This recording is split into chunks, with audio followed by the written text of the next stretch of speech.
बिहार में पंडित धीरेन्द्र कृष्ण शास्त्री की कथा शुरू होने से पहले हंगामा। सत्ताधारी पार्टी के नेताओं ने बाबा को बताया ढोंगी।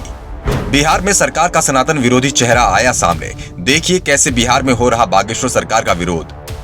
अब बिहार में आरजेडी नेताओं ने किया बाबा की कथा को बैन करने की मांग, दिखा दी अपनी सनातन विरोधी मानसिकता।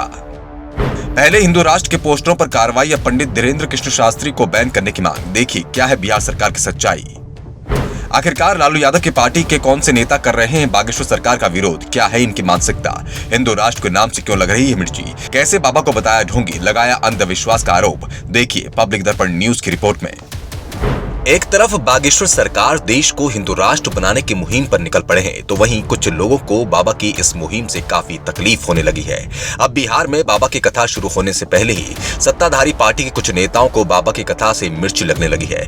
बिहार में आरजेडी के कुछ बड़े नेताओं ने जो बाबा के खिलाफ बयानबाजी की है, उससे साफ तौर पर यह साबित हो रहा है कि बिहार में सनातन प्रेमियों से किस कदर नफरत है। ये आपको इस वीडियो में देखने को मिलेगा। आपको हम बताएंगे कि लालू यादव के बेटे तेजस्वी यादव की पार्टी किस तरह से सनातनियों से नफरत करती है, बिहार में किस तरह से महाराष्ट्र जैसी कहानी दोहराने की तैयारी चल रही है। तो चलिए अब आपको पूरा मामला विस्तार से बताते हैं। लेकिन अगर अभी तक आपने हमारे चैनल को सब्सक्राइब नहीं किया तो जल्दी से सब्सक्राइब कीजिए। साथ ही वीडियो को लाइक और शेयर कर देश को हिंदू राष्ट्र बनाने की मुहिम में अपना सहयोग दीजिए। दरअसल 13 मई से 17 मई तक पटना में बागेश्वर सरकार की कथा होनी है, लेकिन इस कथा के शुरू होने से पहले ही बिहार में राजनीति शुरू हो गई।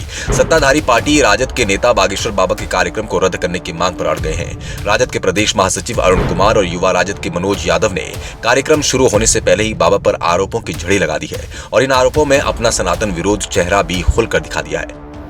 दरअसल इन नेताओं का कहना है कि बागेश्वर बाबा अपनी सभा में भाजपा के एजेंडे के तहत लोगों को हिंदू राष्ट्र के लिए शपथ दिलाने वाले हैं। ये देश के संविधान की भावना को आहत करने वाली बात है। इसके साथ ही इन नेताओं ने बाबा की कथा को बैन करने की मांग कर डाली। तो देखा आपने किस तरह तेजस्वी यादव के नेता हिंदू राष्ट्र और सनातन से कितनी नफरत करते हैं। यानी कि बिहार में भी अब महाराष्ट्र वाली कहानी दोहराने की तैयारी चल रही है। जिस तरह से महाराष्ट्र में नाना पटोले ने बाबा की कथा को बैन करने की मांग की थी और उन्हें मुंह की खानी पड़ी थी, बाबा महाराष्ट्र पहुंचे थे और सनातन विरोधियों की ठट्ठी बांध दी थी। वहां बाबा के सामने विरोधियों की हालत ऐसी हो गई थी जैसे जल बिन मछली। वैसे ही बिहार में भी बाबा पहुंचेंगे और विरोधियों की लालटेन झप कर देंगे।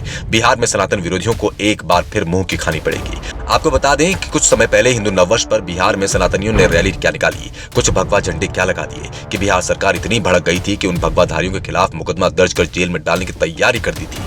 लेकिन वहां भी बिहार सरकार को मुंह की खानी पड़ी थी। अब बिहार के भगवाधारियों को इंतजार है बाबा के आने का, क्योंकि जब बाबा आएंगे तब इन लिबरल लोगों के मुंह पर सनातनी तमाचा मारा जाएगा। लेकिन आपको क्या लगता है कि इस तरह से सनातन का विरोध सत्ताधारी पार्टी द्वारा करना कितना सही है और कितना गलत? क्या बिहार तेजस्वी यादव को अपने ऐसे कार्यक्रमों पर कोई कड़ी कार्रवाई नहीं करनी चाहिए? क्या यह सनातन विरोधी बाबा की कथा को रुकवा पाएंगे? और अगर ये अपने षड्यंत्र में कामयाब हुए तो क्या बाबा इन लोगों के रोकने से रुक जाएंगे? आप अपनी राय कमेंट बॉक्स में जरूर दें। आपकी राय हमारे लिए बेहद कीमती है। पब्लिक दर्पण न्यूज के लिए राहुल जादौन की रिपोर्ट।